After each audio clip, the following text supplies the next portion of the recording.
Welcome to the setup guide for Klemco's Zero brand 4-gallon tumble basket blast cabinet. This video is the first of a 3-part series. It outlines how to set up the 4-gallon tumble basket blast cabinet, while videos 2 and 3 outline how to adjust the cabinet's controls and how to operate the cabinet. This video covers positioning the cabinet and power module, preparing the cabinet for blasting, connecting compressed air and electrical service. Note that this video is not a replacement for reading the 4-gallon tumble basket blast cabinet operations manual, which should be read in full by anyone who uses the cabinet. Failure to comply with the instructions in the operations manual can result in severe injury or even death.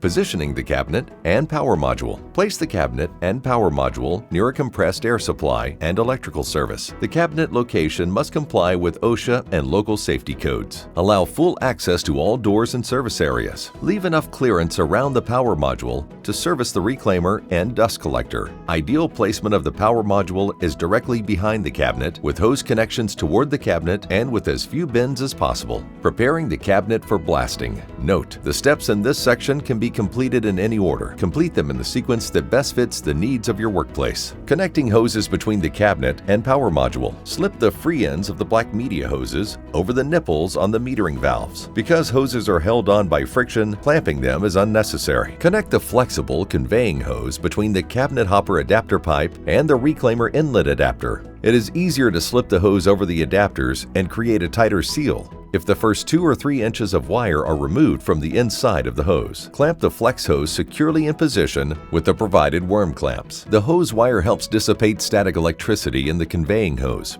and helps ground each segment of the cabinet and power module. Note that in order for the hose wire to dissipate static electricity, the wire must touch the metal of each segment. Connect 3/8-inch tubing between the tube fitting on the pilot-operated pressure regulator, which is mounted on the back of the cabinet, and the fitting on the pulse pressure regulator, which is located on the power module. To reconnect the tubing to the fitting, insert it through the fitting's collar and push until it bottoms out in the fitting. Tug on the tubing to make sure it's secured. Attaching a drain tube to the air filter. Insert a short length of 3/8-inch outer diameter tube into the automatic drain at the bottom of the compressed air filter. Place the other end of the tube into a container or a drain. Installing a cover lens. A package of 5 cover lenses is supplied with the cabinet. To install a cover lens, remove the adhesive backing and apply the lens to the surface of the view window. Make sure the view window surface is clean and dry. If the cover lens becomes pitted or frosted, replace it.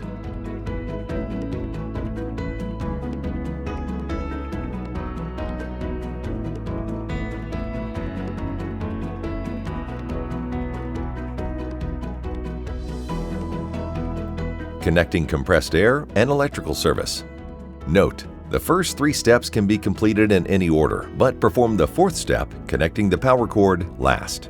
Connecting a compressed air supply line. Install a compatible fitting to the compressed air filter located on the back of the cabinet. To avoid the risk of injury from compressed air, install an isolation valve and bleed-off valve where the air supply is tapped into the compressed air system. This enables a lockout and tagout procedure and depressurization of the compressed air line before performing maintenance. Connect a 3/4-inch inner diameter or larger air line from the air source to the air fitting previously installed on the air filter. A smaller diameter hose may reduce blasting efficiency. Hose disconnection while under pressure can cause serious injury or death.